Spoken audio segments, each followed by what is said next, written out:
Funerals such as this one are now all too common in the war-ravaged Gaza Strip. And these victims, buried on Friday, were emergency workers who were killed after an Israeli airstrike hit the headquarters of the Palestinian Civil Emergency Service in al-Nusayrat camp.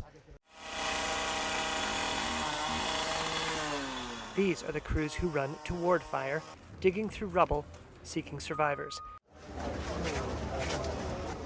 The rescue service said its facility was struck just before midnight. It said the latest deaths raised the tally of staff killed by Israeli forces to 74 since the start of the war on October 7th. Muhammad al-Mughayr, the director of support at the Palestinian Civil Defense, told Reuters his emergency teams faced severe shortages of critical supplies as a result of Israel's military offensive, which has left the densely populated coastal enclave in ruins. The capabilities are almost non-existent.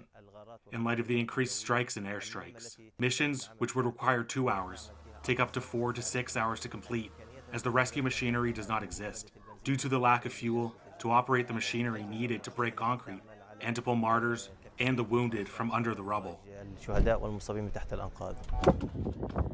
The loss of rescue workers is yet another compounding tragedy for Gaza residents.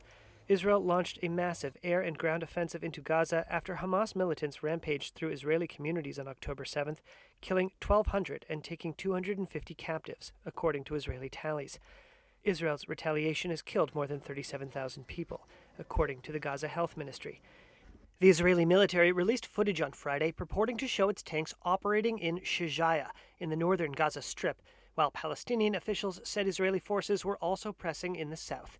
Reuters was able to verify part of the video based on buildings, but was not able to independently verify the date when the video was filmed.